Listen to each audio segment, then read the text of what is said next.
Hello and welcome to the Everything is Black and White podcast. Hope you guys are all doing well. We've got a fantastic show on the way. But first, I just want to say thanks to NordVPN, our sponsors here at the Everything is Black and White podcast, who without none of this would be possible.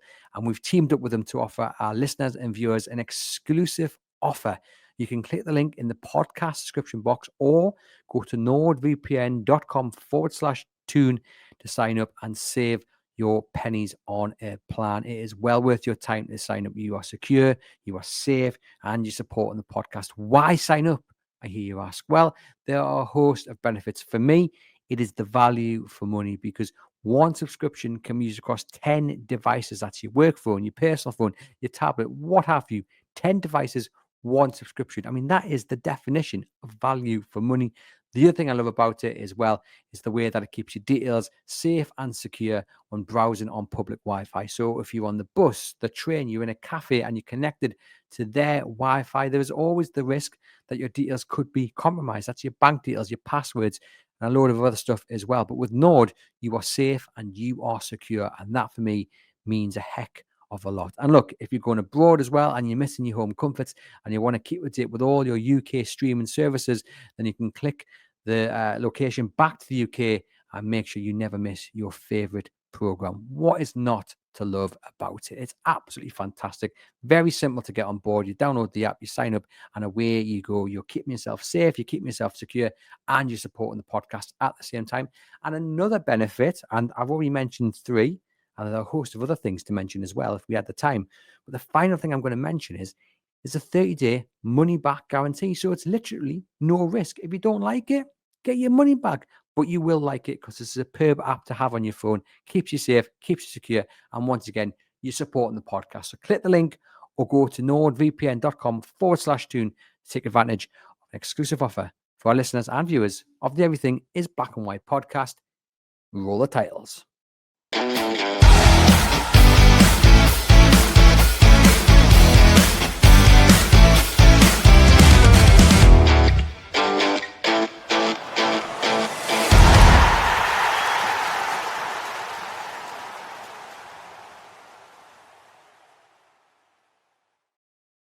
Hello and welcome to the Everything is Black and White podcast. Time for the latest episode of the Milner and Musgrove show with me, Andrew Musgrove, and him, Sam Milner.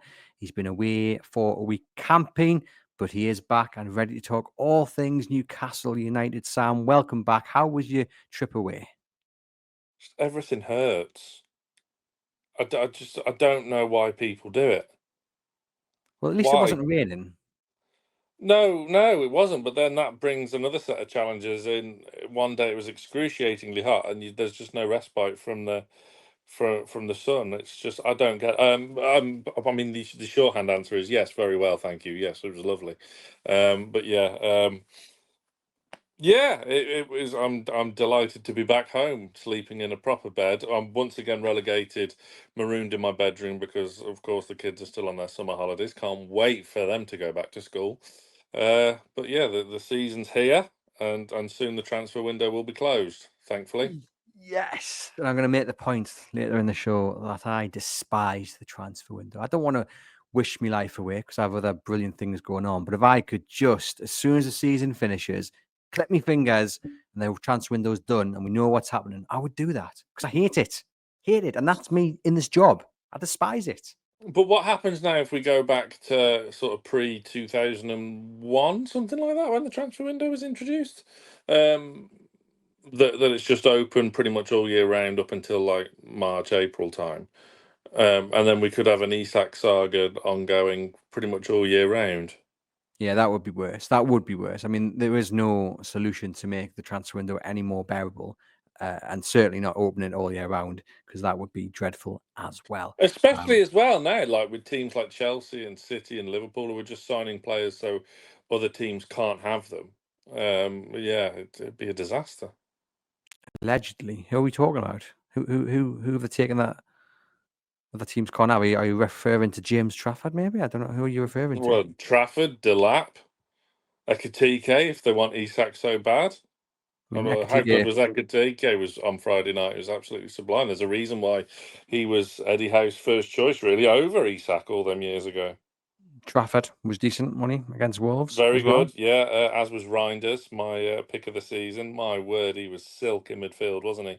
But it's brilliant to be talking about actual football and performances on the pitch again, of course. And by the way, what heart and just playing for the badge that those 11 players showed at Villa Park in the green, wasn't it? On Saturday afternoon, gave me a lot of heart. Yeah, me too. And I suspect, like you, because your family ties to Aston Villa, there wasn't any bragging in the household, was there? No, myself and Charlie were frustrated because, like many, you'd probably, given everything that's happened, you probably would have been happy with a point beforehand. But given the way we dominated and we were just lacking that final touch for obvious reasons, then yeah, there was a bit of frustration there, especially not really threatening when they went down to 10 men. So, but look, on the whole, very very happy. Yes, we all know the elephant in the room, and that will hopefully be resolved. I mean, Wilson's replacement arguably should have been resolved by now, and that probably was the difference between 1 point and three. But look, it's an improvement on last season's result there, where we finished in Champions League. So, there's positivity to be had from it, nonetheless. Yeah, most certainly. So a platform to build on. Fingers crossed they do have a striker in for the game against Liverpool, although at this point in time, it's not looking promising. Today we are going to talk about player power. And over the last few weeks, we've obviously Alexander Isak refused to train, kicking up a bit of a fuss. He's not in the right frame of mind. And on the flip side, we've seen Yoana Wissa, who wants to join Newcastle United, go down a similar path. And on Monday, he decided to unfollow all of Brentford's social accounts, remove all reference from Brentford from his Instagram in an act of, I mean, I don't even know how to describe it, Sam. I've been unimpressed with Wissa's behaviour so far, but kept it at my thoughts at a mellow level. You know, he arrives, Eddie Howe tells him what you did at Brentford's not acceptable, but of course, clean slate, and off you go and score goals for Newcastle United. But that behaviour on Monday, it's becoming nearly a step too far. I mean, do we really want a captain like that in the dressing room, or do you feel for him a little bit? No, I don't want him. You can't whinge and moan about Isak's behaviour and then welcome Wissa in with open arms. That's double standards. I think as frustrating as it is, and yes, there is a bit of moving the goalpost somewhat from Brentford with regards to the fee. But there's a degree of petulance there from Wissa, and that's an understatement. And this has been happening. Well, again, we don't hear, much like Isak, we haven't heard anything from the horse's mouth, have we? It's very kind of agent driven through selected online mouthpieces, allegedly. So, but when you take it at face value, it's probably time to move on from Wissa. We saw on the flip side tremendous examples in Gehi and Eze for Palace at the weekend. Apart from Gehi's, I don't know what really happened at the end of the game between him and Glasner. That was a bit odd. But yeah, been plenty of speculation because Liverpool are trying to undercut Crystal Palace as well. So not like them. But yeah, Eze as well has been strongly linked with the two North London clubs, and he's got his head down and got on with it. Yeah, there's ways to go about things, and the likes of Isak and Wissa aren't doing it really that correctly. Let's talk a bit more about Wissa's situation now. He's 29. He's got 1 year left on his deal, and Brentford reportedly won £60 million. Now, that is an extortionate amount for the situation Wissa and Brentford find themselves in. Of course, Brentford thrashed on the opening day. Many people have tipped them to go down. I'm one of them. They've Yeah. obviously been decimated, losing in Burmo and Norgard in the middle of the park as well. Lost their manager, obviously. So I can understand why they want to get either maximum value, or it looked like at one point they were trying to reintegrate him into the squad. I think they're asking far too much, and the situation is very different to Isak and Newcastle simply because of the contract length and the age of the player. That's why 60 million is just a fanciful amount. However, it doesn't excuse Wissa's behaviour at all, does it? Well, just to pick you up, I mean, yeah, Brentford have an option on him as well for an extra year, so he hasn't got a year left. He's essentially got 2.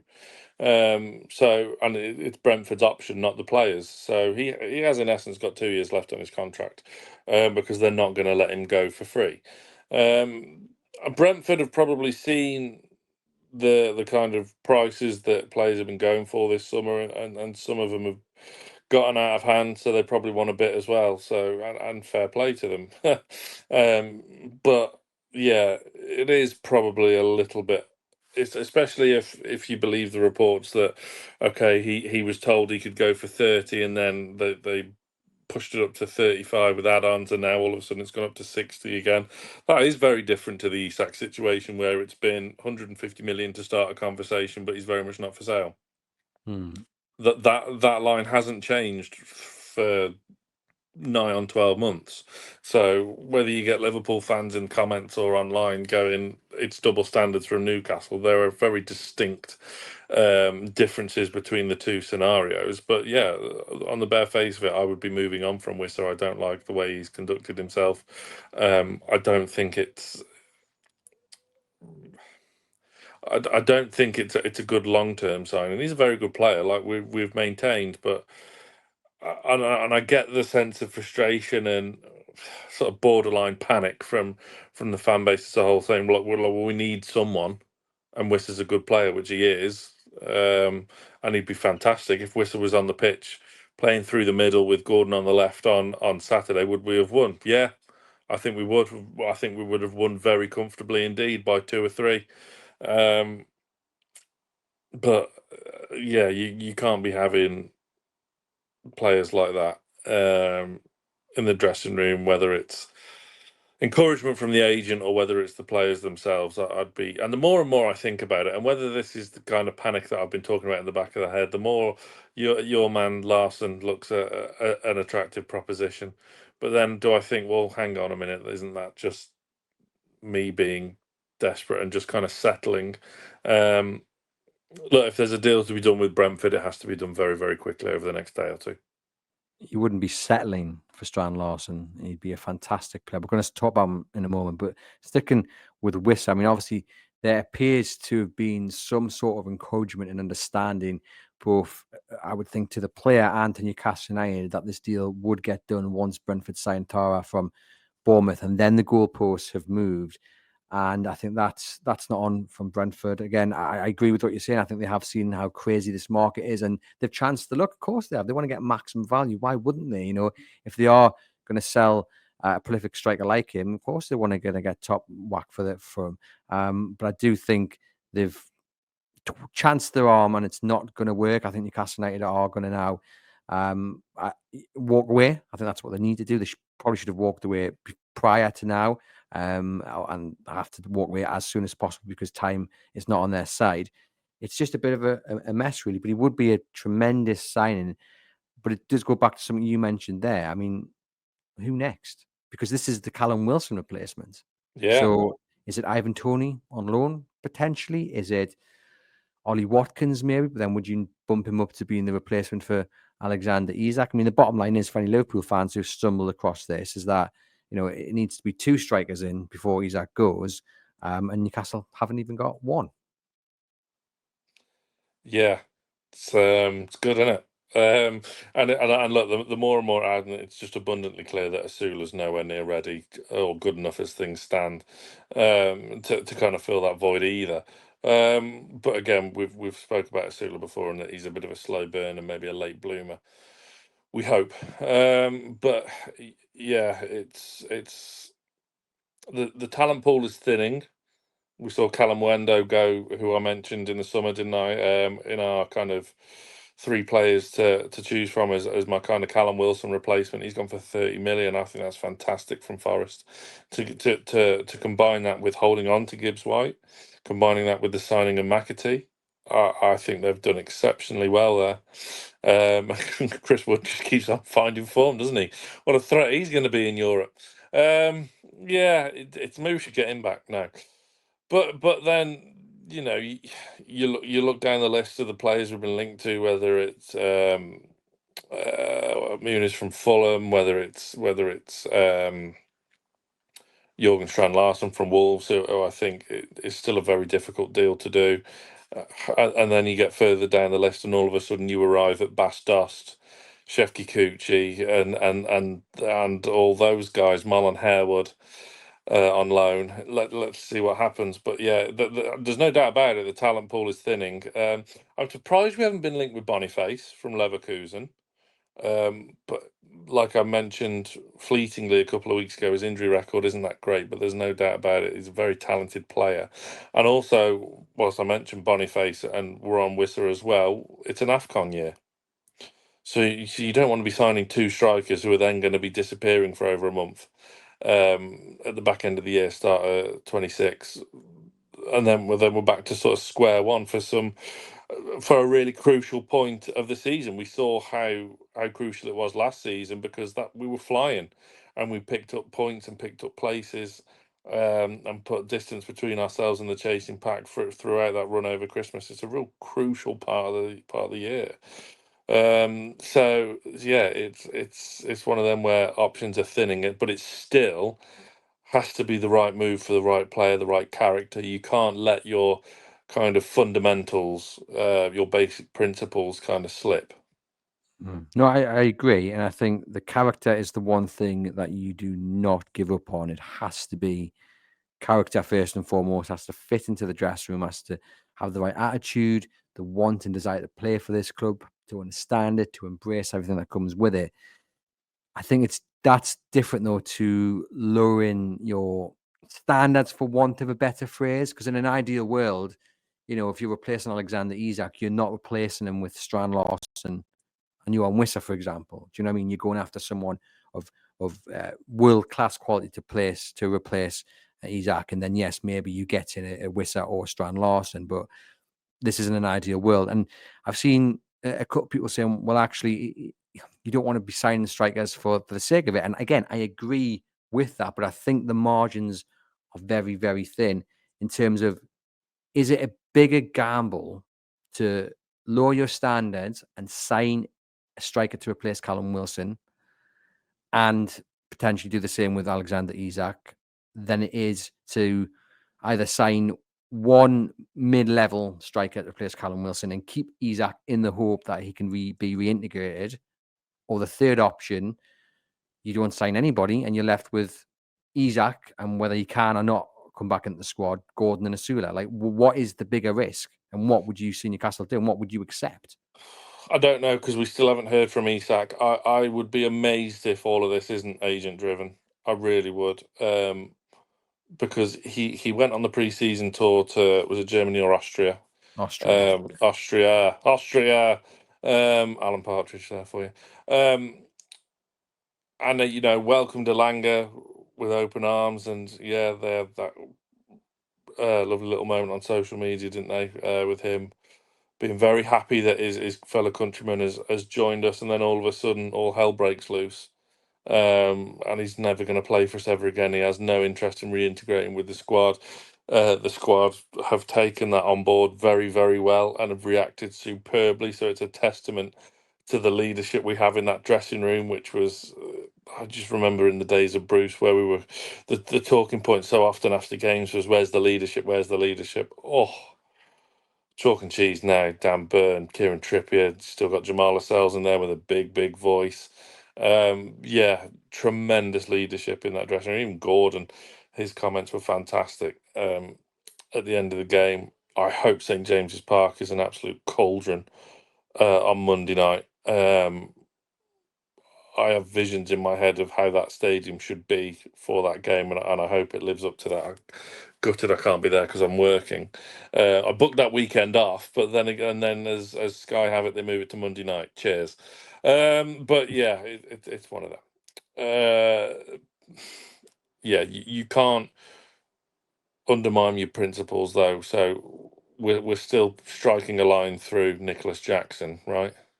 Yeah, for me, definitely. I just feel like it is a bigger gamble to not sign a striker, any striker, to replace Callum Wilson. That's the biggest gamble, and be left with a sulky Isak or sell Isak, which they won't do, but a sulky Isak, Gordon, Asula.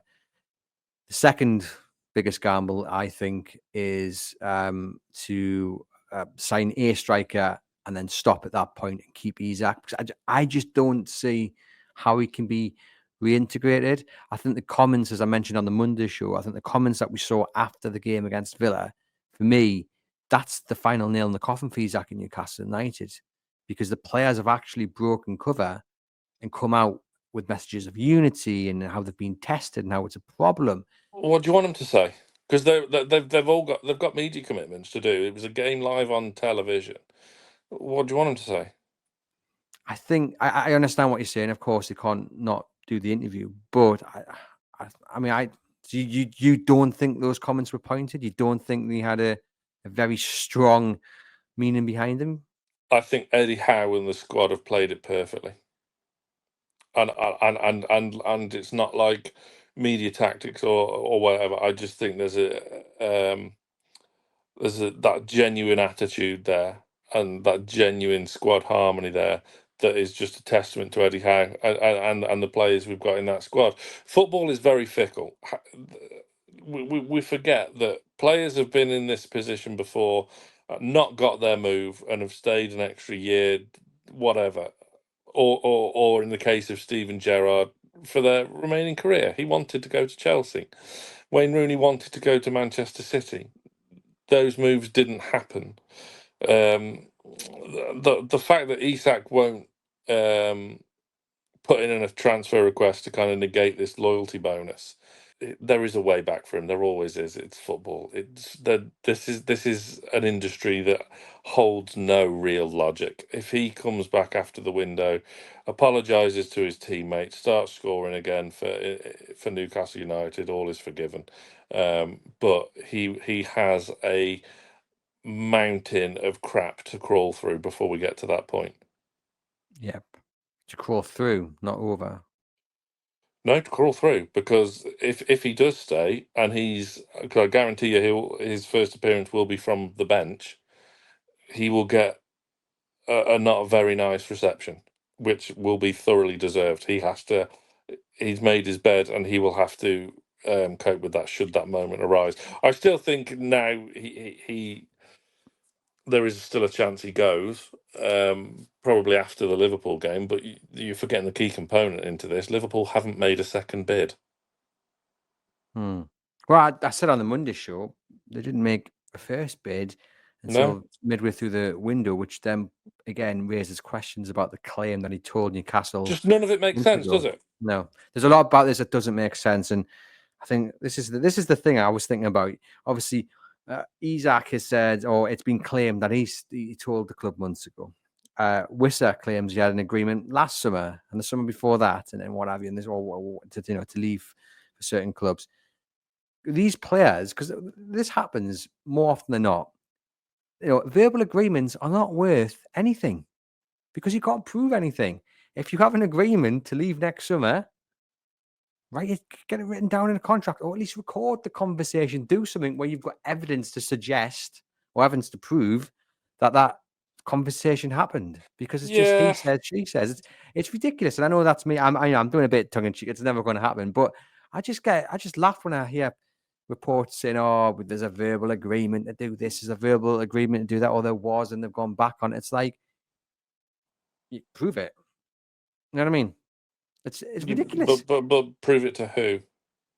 Well, right, if that conversation was recorded with the permission of everybody, between Wissa and Brentford, then there you go. I mean, the bottom line is get it written in a contract that actually, yeah, you will be allowed to go for X, Y, Z amount next summer, regardless of what happens, and then everyone's happy. The club can plan for a replacement. They know they're gonna get money in for a player, and the player knows that he's going to leave. It's just I just find it frustrating when we hear these stories and claims. It's like, what is the truth? What is the truth? There have got to be better ways of going around the transfer window or desire to leave a club than is currently on shown both with Isak and Wissa. But I mean, it's been going Yeah, on decades, so you know. yeah. I mean, the part of me is a bit sad that I think a verbal agreement should be enough, But because what? you're all gentlemen. There's a verbal agreement and a handshake should be enough sometimes. I haven't read my Coral TV contract. I've just got word from my boss about the terms, and that was that. I didn't read my contract. I just signed it. Well, because he told me the ins and outs, and I had no reason to distrust him. Touch wood, unless I've been made redundant in the last 24 hours. But yeah, I don't know, just some things. But again, like, football's just a law unto itself, because what other job could you just go on strike for and still expect to be paid hundreds of thousands of pounds a week, and kind of strop until you get your way like a petulant child? Um, it's bizarre. It really is. But I mean, if Brentford have kept moving the goalposts with Wissa, then it's not an excuse for him, because he still should be training. If they want him to play, you play. That's what you're contracted to do. I'm very intrigued as to whether Isak has been fined or not. We haven't heard anything about that from anyone. My love for him has dwindled somewhat, and there's no getting around the fact that his behaviour has been an utter disgrace. And I hope he has been fined. And I hope he's been fined paying back to during pre-season. But it's football, isn't it? It just makes no sense, no logic. He'll get his move eventually, I'm sure. What must Liverpool be thinking? Unless maybe they've been kind of in discussions with his agent, because you read these reports online, so they must be true, because it's on the internet, that personal terms have already been agreed. But how can they have been agreed when Newcastle haven't given him permission to speak to Liverpool? Newcastle have rejected a bid emphatically from Liverpool, which was a joke of a bid. I don't know. There's just so many unanswered questions that we need to hear. The club have been quiet, which I can understand. I would hope that we would hear from them the day after the transfer window closes. Well, fingers crossed there is something from a face at Newcastle. Like you said, probably after the window closes, I would imagine, to kind of explain not only what has gone on with whatever happens with Isak, but also this summer, which has started to pick up a little bit, which is fantastic to see. But just to restate the point, in case we do have any Liverpool fans getting in the comments, me and Sam both agree that what Yoana Wissa is doing is not acceptable whatsoever. If we criticise Alexander Isak for it, we are most certainly criticising Yoana Wissa for it. And so much so Move on. that Sam Move on from Wissa. exactly just wants to move on. I mean, just to be clear, you're moving on because of the reported fee, or you're moving on because of the attitude and him sort of following the path of Isak, or is it a mixture? It's a mixture, because I don't condone that behaviour. I don't like it, especially if it's kind of he's been the instigator, let's say. Again, we don't know the full story. How did he have that agreement with Brentford that he could move if a team bid 35 mil? If that's the case, you can understand Wissa's frustration, but we don't know that, so we have to take the event on face value. If Brentford keep moving the goalposts or whatever, then yeah, the fee they want is probably a bit too much. Yeah, I think you're better off served moving elsewhere, which is difficult and it's frustrating. And I understand there'll be anger in the comments saying, well, we need someone. You can't just keep picking and choosing.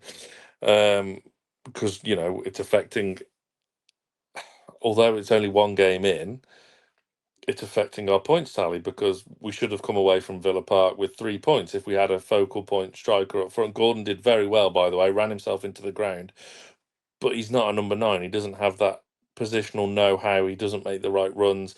He wants to channel out wide, which is what he's paid to do. Yeah, if we had a striker on the pitch, a proper striker on the pitch, not on a Sula or a Sean Neve, because time is still on their side, then we would have come away with 3 points, or your man Elanga should have buried his one-on-one. I'm not even going to bother opening up that can of worms, because I mean, you very nearly fell out on Saturday with regards. No, I did. No. Look. I only did that to wind you up and to get a bite, which I very Succeeded much then. did. Oh, very much so. Explain to the listeners then, Sam. Come on, because they'll be wondering. So right, the precursor. I just did this to wind you up, Andrew. Nothing else. If you take his debut on face value as just that player performance, it was pretty underwhelming. It's his first game for Newcastle in the Premier League, though. Let's give him time. You're going to throw it back at me saying, "Well, I've not rated Elanga from the start or whatever." That's by the by. I want him to do well. I want him to succeed.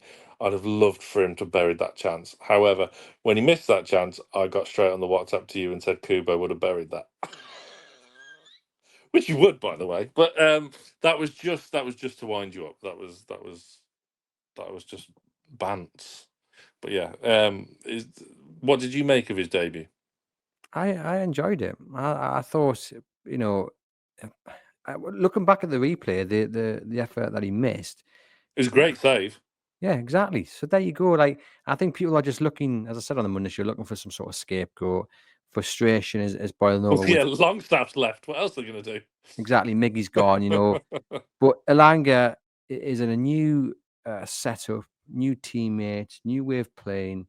But you watch some of the runs he made. I mean, the Gordon foul, Konza getting sent off. Elanga got the ball and he was away. Perfect pass. Like, Yeah. he has got levels to go, and he's going to prove you and any other doubters wrong this season. Whoa. I don't need to be proved wrong. I want him to succeed. Let's make that fundamentally clear. I just sent a flippant comment to you to get a bite, which really did work. But yeah, Kubo's been linked to Spurs again. So I'll look forward to that breaking my heart over the next week or two. What would you have given Elanga out of 10 then for his debut performance? Because yeah, there is more to come. Absolutely. I'd go a 6. Nice, just above middle ground. Did you have some sympathy for Jacob Murphy? No. I mean, Elanga is a better player than Jacob Murphy. And I think seeing a new signing of his quality in the starting 11 is the kind of boost that the fans need going into the new season. People are getting excited at the fact they've got this £55 million winger starting, someone who's fast and pacey. And look, Jacob Murphy's had a tremendous season. He'll have a huge role to play this season as well. But no, I didn't have any sympathy for him because I think Elanga, it's his spot to lose. I think very interesting that obviously when we got battered there towards the back end of last season, which I've been trying to delete from my mind palace ever since that day, we only made one change from that 11, and that was Isak coming out for your man Elanga.